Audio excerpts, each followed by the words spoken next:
Hey everyone, and welcome to RUBIN'S Mind Lab, where we break down the latest research into what it really means. Ever wonder why you can't stop procrastinating? Well, this new study might have a clue. So we're talking about that feeling of putting things off even when we know it's going to cause us problems later. It's super common, especially for students. Many of us struggle with it, and it can lead to less happiness, poorer performance, and even more stress and anxiety.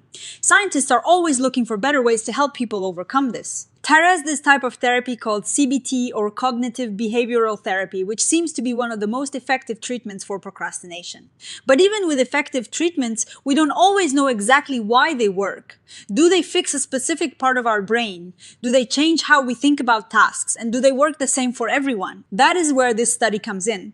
The researchers created a model called the Integrative Cognitive Behavioral Model for Procrastination, or ICBP.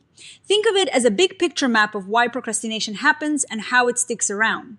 They wanted to see what parts of this model actually change when people go through CBT and whether those changes are what help them stop procrastinating. They looked at data from almost 460 people who were part of 2 earlier studies. These studies compared a group that got CBT for procrastination with a group that just waited. The researchers measured a whole bunch of things about these people before, during, and after the therapy. They were interested in 2 main things: moderators, which are like who benefits most, and mechanisms, which are what actually changes to make them better. They measured how bad people's procrastination was and a bunch of potential reasons for it or ways it could be helped. This happened at the beginning, right in the middle, and at the end of the therapy. So what did they find? First, let's talk about who benefited most or least. It turns out that people who had more trouble managing their feelings or controlling their behavior when they felt upset actually got more help from the CBT. This makes sense because the therapy aims to help you deal with difficult emotions so you don't avoid tasks. But on the flip side, people who had certain negative ways of thinking linked to some personality disorders actually improved less. The researchers think these deeper belief patterns might need a different or longer treatment approach. Interestingly, things like feeling depressed, anxious, or having ADHD symptoms at the start didn't really change how much people benefited. This suggests that CBT for procrastination is pretty broadly applicable to lots of different people. Now, for the really cool part, the mechanisms. What actually changed during therapy to help people stop procrastinating? They found that when people started to think tasks were more valuable, and when they got better at planning ahead and controlling their actions, that helped them procrastinate less. These changes helped both in the short term and the long term. They also saw that people felt better about tasks. They had more positive feelings and less negative feelings when thinking about their work. They also got better at sticking with things even when it was tough, and they understood their own emotions better. Plus, they started to believe they were successful because of their own efforts, not just luck. All these things played a part in making the therapy work. So what does all this mean? Well, it confirms that CBT is a solid option for procrastination, and it works for a lot of different people. This study gives us a roadmap for making therapy even better. If we can help people boost how much they value their tasks, improve their planning skills, and manage their emotions more effectively, we can help them beat procrastination. It is not just about telling yourself to stop, it is about changing the underlying processes. The researchers even came up with this big picture model of procrastination, the ICBP model. It basically says that things like our personality, our past experiences, and even how we feel in a moment can all lead to procrastination. When a task feels bad or too hard, we avoid it to feel better short term.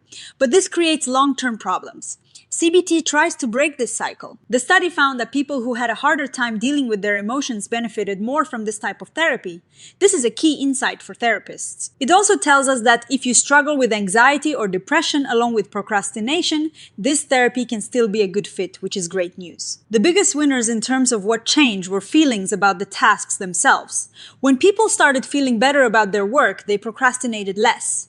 This reinforces the idea that if you can make a task feel less awful and more rewarding, you are more likely to get it done. So the big takeaway is that CBT for procrastination works by changing how we feel about tasks, how we plan and control our actions, and how we react to our emotions.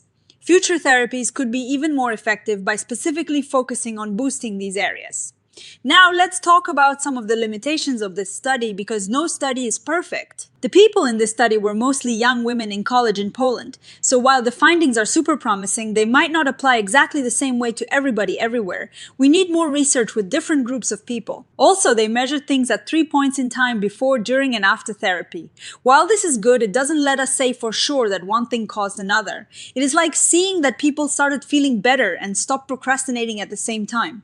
We don't know for sure which came first or if something else caused both. More frequent measurements, like checking in every every day or even every session could help clarify this. One other thing to keep in mind is that all the information came from people telling us how they felt or what they did.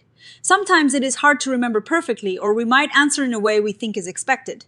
The researchers suggest that in the future, maybe having actual therapists assess people, or even using brain scans, could give us even more precise information. Looking ahead, it would be awesome to see if we can tweak CBT to even better target those things that really made a difference, like task value and proactive control.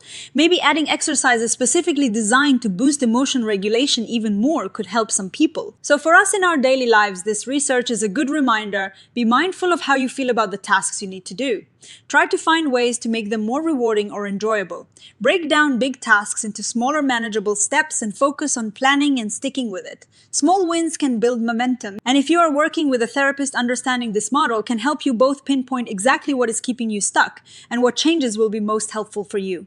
This study is a great step forward in understanding how we can beat procrastination. It shows us that by understanding the why behind our procrastination, we can develop more effective ways to overcome it. If you found this interesting, please hit that like button and subscribe to RUBIN'S Mind Lab for more science breakdowns. Let me know in the comments what you do to fight procrastination. And as always, thanks for watching.